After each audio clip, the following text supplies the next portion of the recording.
I'm Julie Saunders. I'm Jan Wilson. Julie and I both have experience as school librarians, and we've worked together as district library leaders. In each episode, we'll dive into our profession with interviews and meaningful content to inspire you.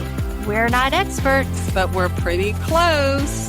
The ideas and opinions shared by any host, guest, or listener are their own and do not represent those of any respective school district. Welcome to Library Exchange. This episode is sponsored by Niswonger AV, Advancing Technology, Designing Spaces. Niswonger AV is your comprehensive K-12 education partner. With 50 years of expertise, Niswonger AV delivers innovative technology and strategic furniture solutions that transform learning environments. Why choose Niswonger AV? Cutting-edge AV technology, intelligent furniture design, a consultant-driven approach, and family-owned commitment to excellence. Advancing technology and learning spaces with old-fashioned personal service, because your library deserves more. Hello, Julie. Hi. So you're usually the one to get me back on track because, I tend to go in left field, but I'm not going to chit-chat today because we want to get to our guest who will have so many, tons of ideas for school librarians. Our guest today is elementary school librarian Sharon Amolo. So, Julie, do we want to mention why we're saying school librarian? So recently in the state of Georgia, our state certification title was updated to list school librarian as the title. It had been switched from media specialist. The role is the same. The standards are the same. Yes, we still have a standard, including instructional technology, but the title is now a school librarian, and most of the metro counties are moving to that title. So getting back to our guest, Sharon is in her 25th year as a school librarian, and before that, she was a classroom teacher for 7 years. She was awarded the Library Media Specialist of the Year for her school district in 2013. You may recognize Sharon as Book Chick on TikTok. I'm a frequent visitor to her posts. Me too. She posts regularly about her library program and a segment she calls Popular Opinion, Library Edition, and even Outfit of the Day. Welcome to Library Exchange, Sharon. Thank you for having me. I'm so excited to be here. We're excited to interview you. So to get started, can you tell us a little bit about your school, including the number of students, staff, demographics? Any details that you want to share. Okay. Well, I work in Georgia, in the metro Atlanta area, in the largest district in Georgia. And my school has a little over 1,000 students and a little over 100 staff members. And we are not a Title I school. We're a suburban school, and we are a diverse, high-performing school. Our diversity is about 35% white, 20% Hispanic, about 15% Black, about 15% Asian, and then whatever's left over, you do the math, is the other. And it's a wonderful, wonderful school to work at. I've been at the school for 25 years. Oh, my goodness. And it's pre-K through 5, right? We are pre-K special ed. Oh, only. Pre-K special ed. Thank you for that. So we are going to discuss the unique way you look at the learning framework for K through 4 grade levels and forming that partnership with teachers to bring content to life. We understand that you implement many creative learning experiences, but one in particular seems beneficial for others to hear more about. Can you briefly explain what a pop-up museum is? Well, a pop-up museum is where you bring artifacts and hands-on learning into the school. So instead of having to go out on a field trip, the students get that experience within the school. And I call it a pop-up because it's not permanent. It lasts just long enough to get the classes through, and then it's broken down, and we convert that space back into a regular space for the media center. And my pop-up museums focus either on language arts or social studies. We definitely want to hear specific opportunities that you offer to your different grade levels. But what I'm interested in is, where do you begin and why did you choose to do this?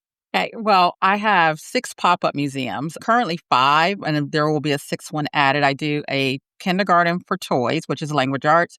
First grade is going to be tools, which is language arts. That's the one I'm working on. Second grade is Native Americans of Georgia. Third grade is colonial America. Fourth grade is westward expansion. And fifth grade is World War II. I find that the teachers like coming to the media center if I can offer experiences and lessons that they can't easily duplicate in the classroom. So my library program focuses on being an extension or an enrichment of the classroom curriculum. And that was why I decided to do the pop-up museums. So I got started by renting trunks. I'm not sure if you guys know this, but your national parks have trunks that you can rent. And depending on how close you are, sometimes they're free. If they do charge, it's normally only for the shipping. Also, your state parks, your museums, like I started with one from our North Georgia History Center, because they had from American Revolution up until Vietnam War, and sometimes just regular centers. Also use the Atlanta History Center. A lot of these, if you are Title One, you get a break on it. So, for example, when I rented from the Atlanta History Center, it was $100 for the trunk, but if you were Title One, you got it for $50. Wow. Sharon, so I take it through the toys and tools, that's the language arts classes, but those last four you mentioned are social studies. You're reaching out to a different content area than Yes. just language arts, which is great. Yes, I only had social studies, but recently my district overhauled the language arts curriculum and it really constrained when the classes could come to the media center. At first, I looked at it as an obstacle, but then I thought, okay, this is actually an opportunity to kind of tie into it. And the toys one was actually a suggestion of the teacher where she said, you do those pop-up museums for social studies for the upper grades. Could you do one for toys? And I'm kind of a, yeah. So figured it out. And a month later, they had their pop-up museum. That's great. So I would love to dig in more about the toys in particular. I know that you have those great tips with cost-effective ways of reaching out to national parks and all that, but creating your own, you have to be pretty resourceful and you have to be creative and think outside of the box to make it happen. And you did it in a short period of time, but can you explain the thought process? How did you get the resources? How did you schedule it? And, what's the experience that the kids actually get in the end? Well, what Julie's trying to say is tell us about the toys. Tell Yeah. us about the toys. So you're Some right. specific details I want to know about. Yeah, you're right. Funding can be an issue. I do write grants. And like I said, the other things were cost effective, but the toys were one of the few where I didn't rent anything. Everything was Wow. either bought or borrowed. Those of you that are educators know that teachers are kind of hoarders and in their heart. So sending out an email and asking, do you have this? I am always amazed by when I ask if someone has this, that they have it in their basement or their parent has it in their basement.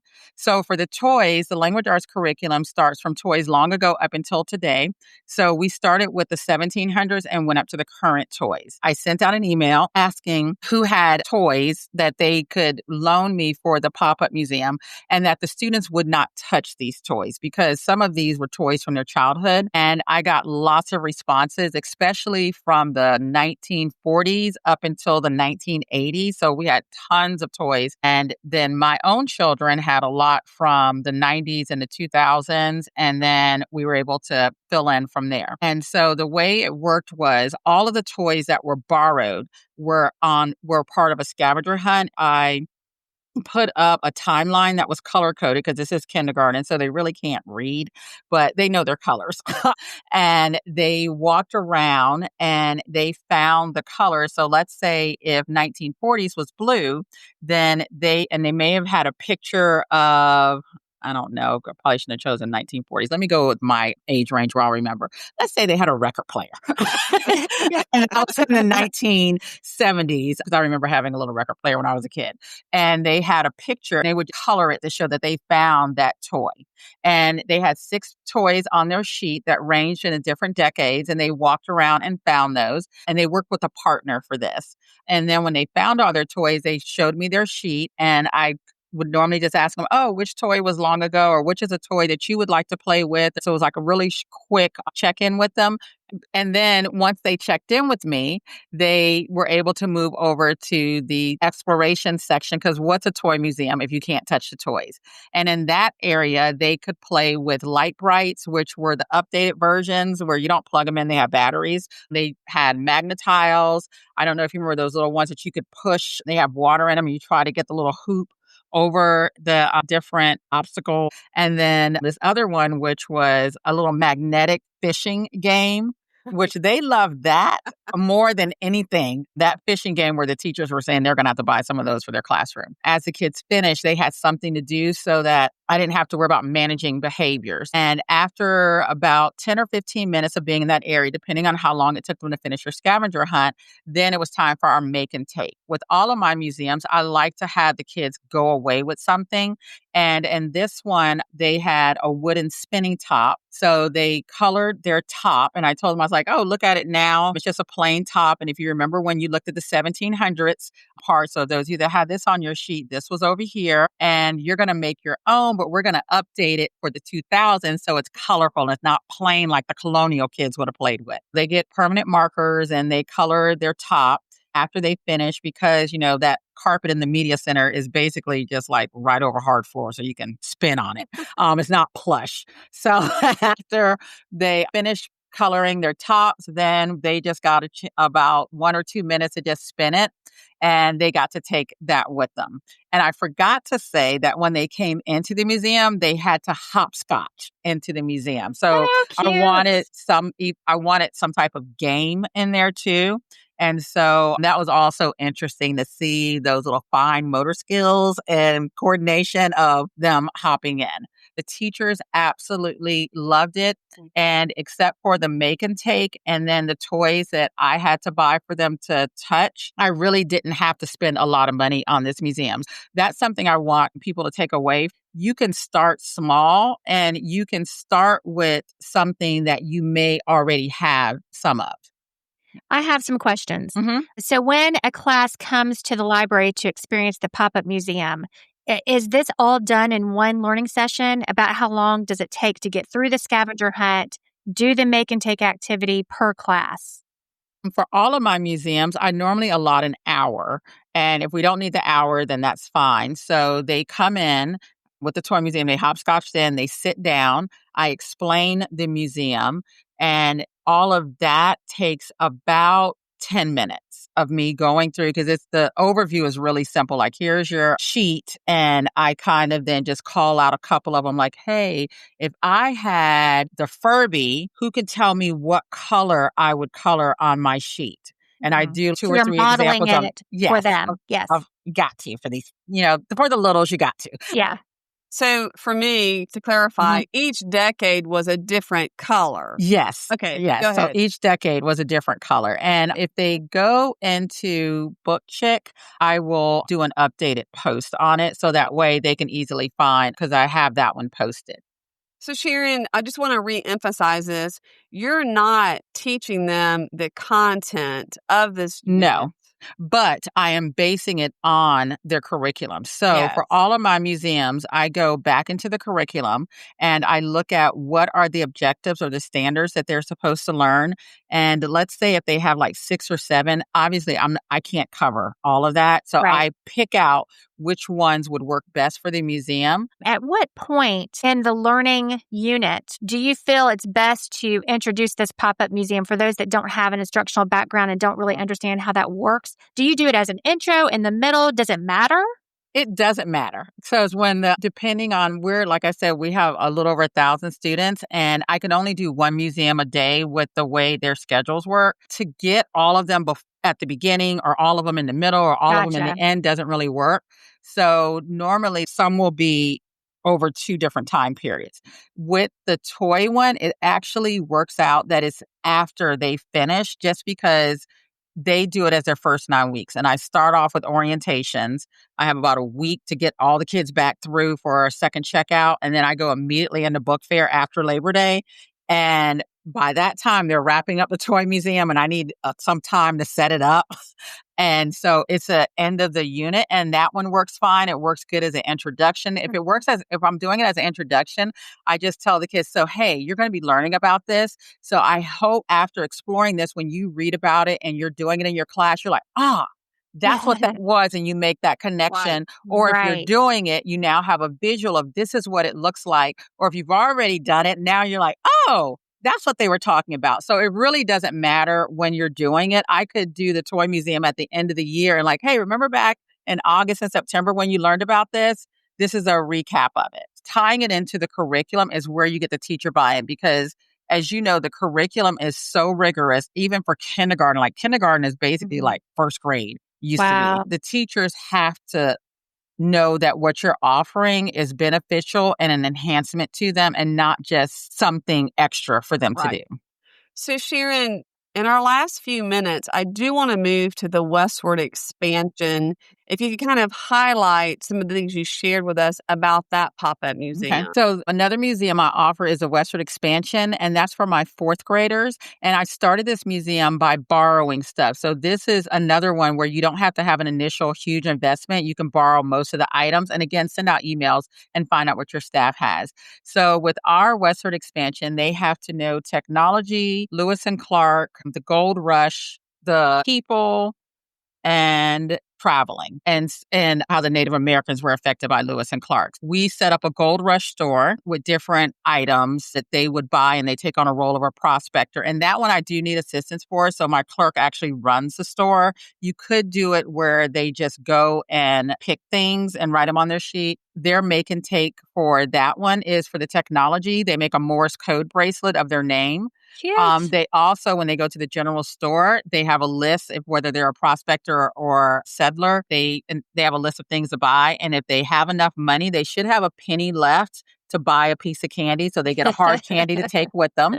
Little math Yes, there's instruction. yes. Go math. Yes, and they have like little I've printed off online some money from that time period, so that way they have their money to give to them. Westward Me too. expansion. Fun. General I love it. store. And then for Lewis and Clark, as you know, Lewis and Clark were going past the Mississippi and they kept journals. I bought little craft notebooks for them and they go over to the area where they look at the furs, the plants, and these are just artifacts that I bought from either Amazon, Etsy, or I found this great place called Crazy Crow Trading Post, which is a Native American one. And so they have lots of different things, including furs.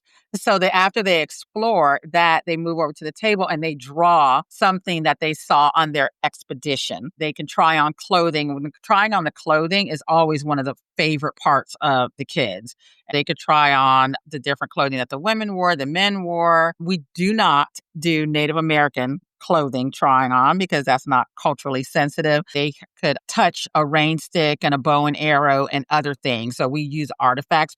And that one also takes about an hour. And for that one, the students rotate through centers. So it's not as free flowing as the other one.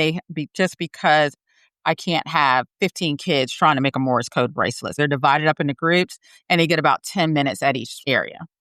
So, as we wrap it up, Sharon, you shared so many amazing tips, really highlighting the instructional value of school librarians. And with these pop up museums, I know there are school librarians out there that are already thinking and planning in their heads as they're listening to this podcast, thinking about those interactive stations, how they can make connections with students and how they can provide that enrichment beyond the classroom.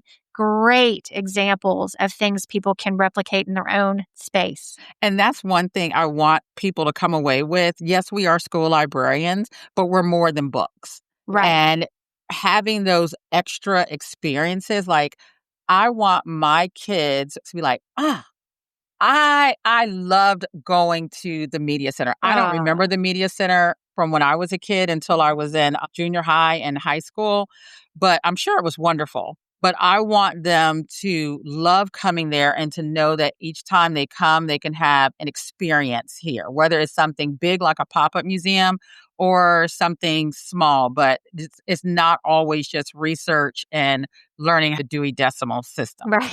Yeah. So just having those extra experiences. Yeah. Not just a space where I come in and I have to follow these rules. Yeah. And we're all tied to a curriculum, a pacing calendar, but we can do these things with our students. And my takeaway from this is that you perceive something in the beginning as a barrier and look at the opportunity you are providing for your students. So Thank you so much for your time Well, today. thank you. I loved being on this. So thank you so much. And I hope I gave people ideas. I know the kids are always excited because even the past ones, they'll say, "Oh, do you remember when we did that in third grade?" So it's something that they remember. So I hope this is something that the listeners and the school librarians can take bits and pieces of to implement with their students. Thank you, Sharon. Yeah, thank you so Thank much. you.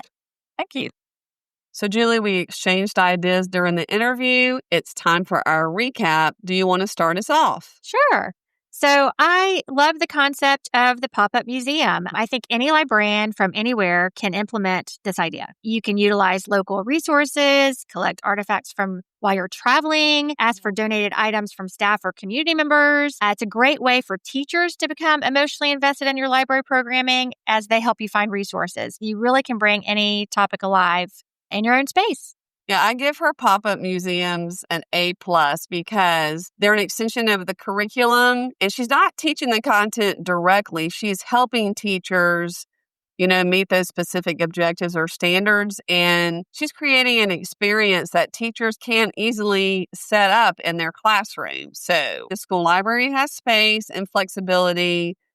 Go for it, even though I know this takes a lot of setting up and taking down. So the cool thing is that the pop-up museums can be implemented at any point when the topic is being taught in the classroom. Right. That's helpful in large schools in particular when you have multiple teachers per grade level to be able to provide that meaningful programming for all students in the grade level. I also feel like the activities that are provided for students are equally as important as the pop-up museum. It's not just a matter of reserving or creating this museum and just letting people go from station to station. Right. It's actually having interactive activities where the kindergartners can be fully immersed, gather facts while working together, explore a little history, learn some basic things that you want kindergartners to know as far as interacting and learning, the whole learning process. What about the fact that the students always leave the museums with something? Because you know what's going to happen next, Julie, when they take that thing home? What? Hopefully, What will happen? hopefully someone at home is going to ask about the item, and then that conversation becomes advocacy, even though our littles don't know that word, because the student is now the messenger for the library program. And Sharon, sorry. It's okay, go. Sharon was just really good about explaining the toy museum and then the other one about the Wild West or the Western Front? Westward Expansion. Westward Expansion. And to me, those were both age appropriate for those grade levels. But again, the toy museum, I just really am fascinated by because it does allow the kindergartners to, again, collaborate with partners, Yes. interact with the artifacts. And then, like you said, they get to leave with something and then be able to express what their new learning is to someone at home, hopefully. Yeah, you mentioned Westward Expansion because if we think about the beginning of our conversation, she said because the language arts curriculum had kind of shifted and there were some time constraints, look what she did. She said, I'm going to start looking at the social studies curriculum. Absolutely. And yeah, that was awesome. I love that. I'm not sure why field trips are less common these days, Julie, because she works in a large district, so I don't know if there's driver shortages or just not enough, I don't know what the cost is. So she's bringing that field trip experience to the school where the students already are. Absolutely. I think it's a great concept. So basically, this idea can be implemented with almost any topic at any grade level. And, if you feel like you struggle with putting this type of event together, then just reach out to your local schools or local colleges, organizations that might be able to provide these types of artifacts for schools to reserve. Yeah, the last thing I do want to say, Julie, is one of my favorite moments was when she said, we're more than books. So school librarians, when you plan something like this, you need to invite your administrators, board members, and communities because we have to do more than just say we're more than books. We need to highlight that what are the skills that matter most now, what experiences we're offering our students. That's very important. Showcasing your instructional role is one of the best ways to advocate for your library program. Agree. So you guys follow Sharon at Book Chick on TikTok. As a veteran teacher and librarian, she posts regularly and you will not be disappointed. Thanks for tuning in. Make sure to visit our website at www.libraryexchangepodcast.com. You'll find episode notes and links. You can even submit your questions or inspiring stories that may be featured on the podcast. If you're looking for some swag for your library or book-loving friends, visit libraryexchange.etsy.com. That's a lot of URLs, so I'm glad you had to say all of that, Julie. Thanks for joining us. We can't wait to have you back for our next episode of Library Exchange.